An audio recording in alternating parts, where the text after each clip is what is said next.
সমাজে জন্ম নিয়েছি বলে আমাদের ধারণা আমাদের কোনো ঈমান আর ভাঙে না।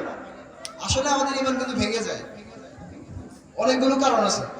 এখন প্রশ্ন হচ্ছে, কে সঠিক উত্তর দিতে পারবে কয়টা কারণে ঈমান ভাঙে এবং কি কি? আর কেউ? এখন তো শুধু রাফাতি হাত তুললো। আচ্ছা, আমি এই আগে দেখি সুলতান সজীব আছে, ঠিক আছে, সুলতানকে আগে টেনে নেব, ছোট মানুষ। সুলতান আসো। মাশাআল্লাহ, হাত তুলছে অনেক বড়। আমরা আসলে জানতে চাই কি কি কারণে আসলে আমাদের ঈমান ভেঙে যায়। আমাদের এমন চান্স আছে যে আমি মুসলিম মনে করতেছি নিজে, কিন্তু হয়তো আমার ঈমান চলে গেছে। আল্লাহ মাফ করুন। দেখি কারণগুলো কি বলো তো।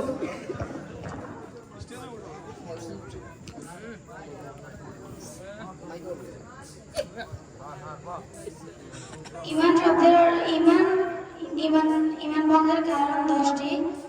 আল্লাহর ইবাদতে কাউকে শরীক করা, আল্লাহ ও বান্দার মাঝে মাধ্যম গ্রহণ করা, 3 মুশরিকদের কাফির মনে না করা অথবা তাদের কুফরি ব্যাপারে সন্দেহ পোষণ করা অথবা তাদের মতবাদকে সঠিক মনে করা। 4 রাসূল সাল্লাল্লাহু আলাইহি ওয়াসাল্লামের দেখানো পথ ব্যতীত অন্য কোনো পথ পদ্ধতিকে পরিপূর্ণ বিশ্বাস করা ও উত্তম মনে করা। 4 দিনের কোনো কিছুর প্রতি ঘৃণা বিদ্বেষ পোষণ করা, দিনের কোনো বিষয়ে ঠাট্টা বিদ্রুপ করা।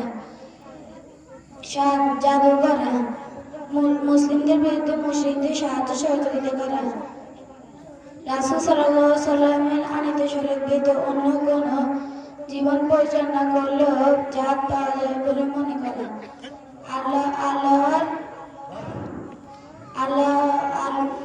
আল্লাহর দিন থেকে মুখ ফিরিয়ে নেওয়া।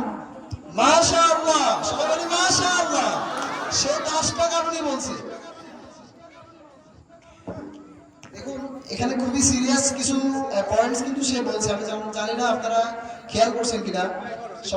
সবগুলোই খুবই ইম্পর্টেন্ট, যে কারণেই আমার ঈমান চলে যেতে পারে। এগুলো সবগুলো ইম্পর্টেন্ট। আমি আবার একটু আপনাকে পড়ে শোনাই। আল্লাহর ইবাদতে কাউকে শরীক করা, এটা তো আমরা সবাই বুঝি না? আল্লাহ ছাড়া কাউকে শরীক করা যাবে না। এটাকে আল্লাহর বান্দার মাঝে মাধ্যম গ্রহণ করা, অর্থাৎ আমি মনে করতেছি যে অমুক ভাইয়ের কাছে যাওয়া ছাড়া আল্লাহ মনে হয় আমার দোয়া কবুল করবে না। আল্লাহ এবং বান্দার মাঝে কোনো মাধ্যম গ্রহণ করলে ঈমান ভেঙে যায়, এটা কোরআন হাদিসের কথা। মুশরিকদের কাফির মনে না করা, অনেক মানুষ আছে যারা অমুসলিম, তাদের মনে করে তারাও জান্নাতে চলে যাবে, এই ধারণা কেউ রাখলে তার ঈমান চলে যাবে। রাসূল সাল্লাল্লাহু আলাইহি সাল্লামের দেখানো পথ ব্যতীত, 4 নম্বর, রাসূল সাল্লাল্লাহু আলাইহি সাল্লামের দেখানো পথ ব্যতীত অন্য কোন পদ্ধতিকে পরিপূর্ণ বিশ্বাস করা অথবা উত্তম মনে করা।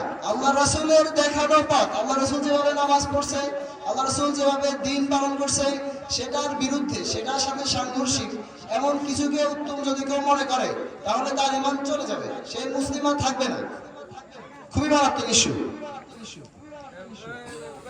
দ্বীনের 5 নম্বর, দ্বীনের অর্থাৎ ইসলামের কোনো কিছুর প্রতি ঘৃণা বা বিদ্বেষ পোষণ করা, অর্থাৎ আমি সব মানি, শুধু একটা জিনিস ভালো লাগে না, জাস্ট আমি পর্দা করতে একটু ভালো লাগে না, জাস্ট সুদটা একটু নরমাল হইলে হইতো। এই যে একটা একটা বিদ্বেষ যদি থাকে যে আমাদের রাসূলের আল্লাহ তাআলার আনিত যে দিনের কোনো একটা বিষয় যদি সামান্য পরিমাণ সন্দেহ অথবা বিদ্বেষ থাকে, তাহলে আর ঈমান থাকবে না, ঈমান চলে যাবে। 6 নম্বর, দ্বীনের কোনো বিষয়ে ঠাট্টা বিদ্রুপ করা। সাধারণত আমরা যেটা দেখি যে নতুন হুজুর হয়েছে, এটা আমি কাকে ছোট করলাম? যে ব্যক্তিকে বলছি সে ছোট হয়েছে না দিন ছোট হয়েছে? ভাইরা, দিন ছোট হয়েছে। আপনি দিনকে কোনোভাবেই ঠাট্টা বিদ্রুপ করার কোনো অধিকার নাই। আপনি যখন এটা করছেন, আপনার ঈমান চলে গেছে, আপনি আর মুসলিমদের কাতারে নাই। 7 নম্বর, জাদু করা। জাদু করা নাকি এই সমাজে? এটা মনে হয় করে না। আচ্ছা, মুসলিমদের বিরুদ্ধে মুশরিকদের সাহায্য সহযোগিতা করা, এটা ঘটে হচ্ছে যখন আফগানিস্তান আমরা দেখি, মানে যখন যুদ্ধ চলে দুই গ্রুপের মধ্যে, যারা মুসলিমদের বিরুদ্ধে কাফের মুশরিকদের সহযোগিতা করে তাদের ঈমান নাই, তাদের ঈমান শেষ, কেটে পড়বে। তারপর 9 নাম্বার, রাসূল সাল্লাল্লাহু আলাইহি ওয়াসাল্লামের আনিত শরীয়ত ব্যতীত অন্য কোন ধর্মে জীবন পরিচালনা করলে জাত পাওয়া যাবে, মানে এটাকে উত্তম মনে করা, অন্য কোনো ধর্মকে উত্তম মনে করা, ভালো মনে করা, বা অন্য কোনো ধর্মের কোনো কিছুর প্রতি পরিপূর্ণ আস্থা রাখলে ঈমান চলে যাবে। অর্থাৎ পরিপূর্ণভাবে আমাদের ইসলামকেই গ্রহণ করতে হবে।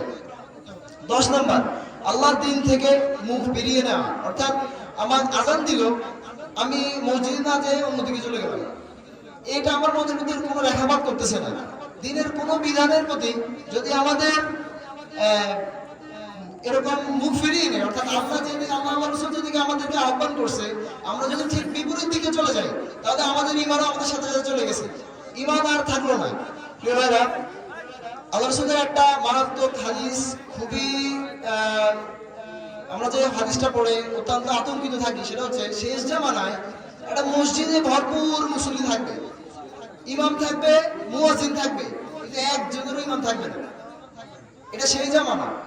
আমরা আমাদের কারণ হচ্ছে আমরা মনে করি আমরা মুসলিম, সবাই মনে করে সে তো ভালো মুসলিম, কিন্তু তার যে ইমান নাই সে বুঝে না। তো সবাই এরকম নামাজে যাবে, অর্থাৎ এরা কারা যাদের ব্যাপারে বলতেছে, এরা হচ্ছে নামাজিরা। সে হয়তো নামাজ পড়ে, এর মধ্যে কোনো একটা কারণ সে করবে, সে হয়তো দিন থেকে মুখ ফিরাই নিছে, অথবা হচ্ছে আল্লাহ রাসূলের আনিত আদর্শ থেকে অন্য কিছুকে উত্তম মনে করছে। এটা যারা করবে তাদের ঈমান শেষ। আমি 10টা কারণ আবার একটু বলছি যাতে আমাদের সবাইকে একটু আবার শোনানো যায়, আমরা যাতে আরেকটু সতর্ক থাকি মুসলিম হিসাবে, আমরা যাতে আমাদের চেতনা লালন করতে পারি। আসসালামু আলাইকুম ওয়া রাহমাতুল্লাহ।